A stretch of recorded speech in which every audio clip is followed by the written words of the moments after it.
ఇదే సాంప్రదాయం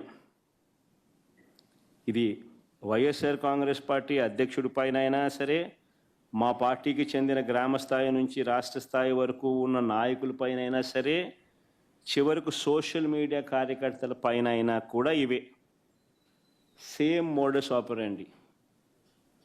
తప్పుడు ఫిర్యాదులు, తప్పుడు వాంగ్మూలాలు, తప్పుడు సాక్ష్యాలతో కేసులు పెట్టడం, ఇంకా పెడుతూనే ఉన్నారు. ఇదే సాంప్రదాయం నేను అడుగుతా ఉన్నా. ఇదే సాంప్రదాయం రేపు మా ప్రభుత్వం వచ్చిన తర్వాత దెబ్బలు తిన్న వీళ్ళు, దెబ్బ తగిలిన వీళ్ళు, దెబ్బలు తిన్న వీళ్ళు ప్రతిచర్యగా వీళ్ళు కూడా ఇదే చేయడం మొదలెడితే మీ పరిస్థితి ఏమిటి అని చెప్పి నేను అడుగుతా ఉన్నా తెలుగుదేశం పార్టీని. చంద్రబాబు నాయుడు గారు వేసిన విత్తనం, తప్పుడు విత్తనం చెట్టు అవుతుంది. తప్పుడు సాంప్రదాయంగా మానకపోతే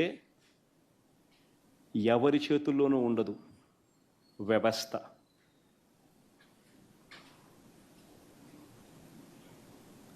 చాలా అంటే చాలా తప్పు చేస్తా ఉన్నాడు చంద్రబాబు నాయుడు. ఈరోజు దెబ్బ తగిలిన ప్రతి ఒక్కడు రేపు పొద్దున ఇదే కొనసాగిస్తే మా ప్రభుత్వం అధికారంలోకి వచ్చిన తర్వాత చంద్రబాబు నాయుడు పరిస్థితి ఏమిటి, తెలుగుదేశం పార్టీ పరిస్థితి ఏమిటి? ఎల్లకాలం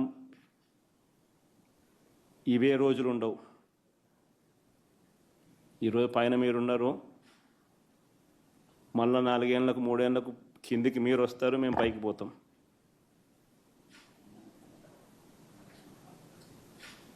కానీ మీరు చేసే ఈ తప్పుడు సాంప్రదాయం రేపు విషవృక్షం అవుతుంది.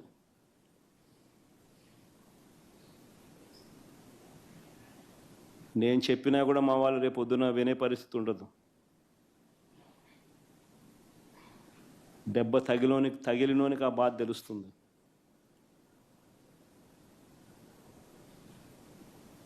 చంద్రబాబు ఇప్పుడైనా మేలుకో, తప్పు తెలుసుకో, తప్పుడు సాంప్రదాయాన్ని సరిదిద్దుకో.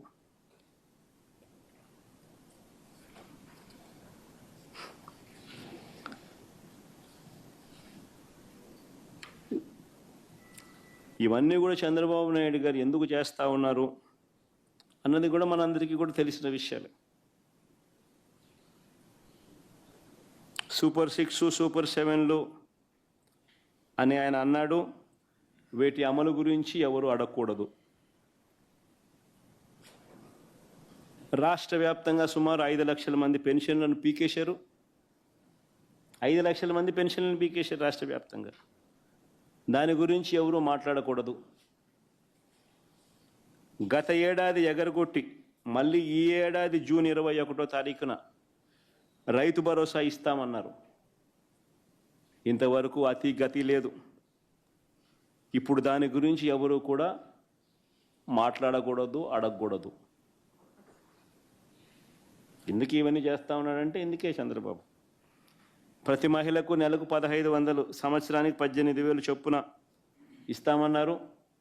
గత ఏడాది ఎగరగొట్టాడు, ఈ ఏడాది అంతే. దాని గురించి ఎవరు మాట్లాడకూడదు, అడగకూడదు.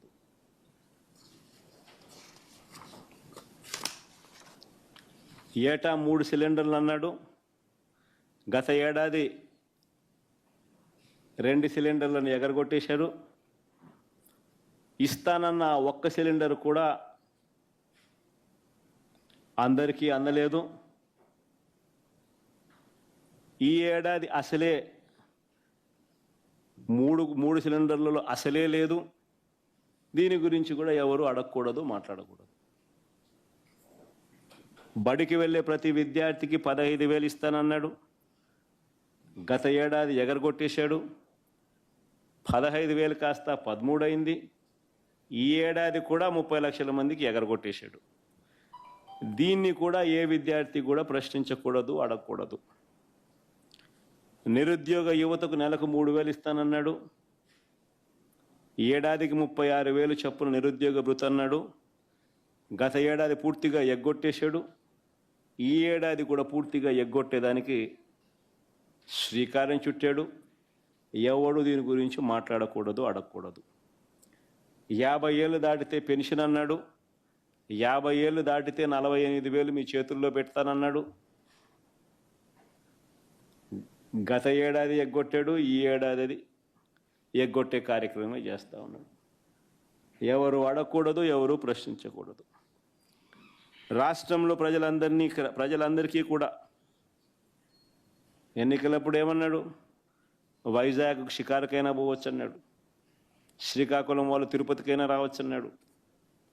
తిరుమల వెంకటేశ్వర స్వామి దర్శనం చేసుకోవచ్చు అంటాడు. తిరుపతి వాళ్ళు, రాయలసీమ వాళ్ళు విశాఖపట్నానికి షికారుకైనా పోవచ్చు అంటాడు.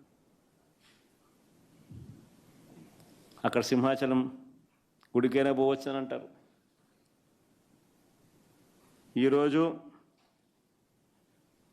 ఎక్కడికి వెళ్ళినా ఫ్రీ బస్సు కాస్త సంవత్సరం అయిపోయింది. ఆ బస్సు హామీ గాలికి ఎగిరిపోయింది, ఇంకా అమలు కాలేదు. ఈయన పండగల మీద పండగలు డేట్లు చెప్తా పోతున్నాడు. పండగలు గడిచిపోతూ ఉన్నాయి, డేట్ మాత్రం రావడం లేదు. అయినా దీని గురించి ఎవరు మాట్లాడకూడదు, అడగకూడదు.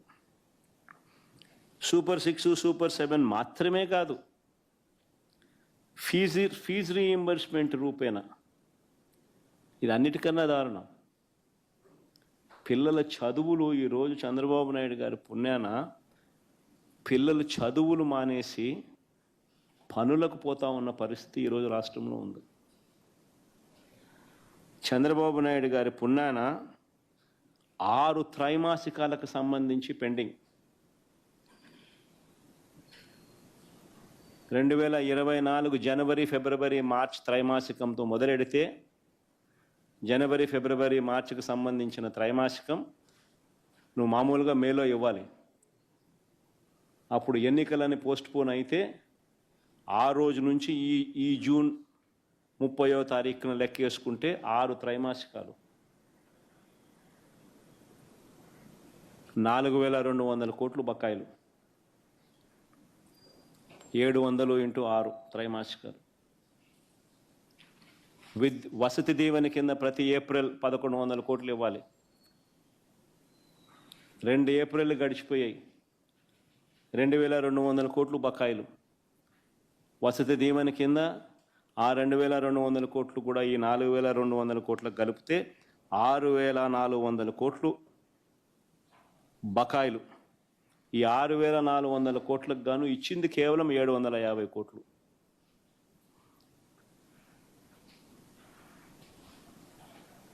వీటి గురించి కూడా ఎవరూ మాట్లాడకూడదు, ప్రశ్నించకూడదు. ఆరోగ్యశ్రీ, ఆరోగ్య ఆశ్ర కింద బకాయిలు 4,500 కోట్లు దాటాయి.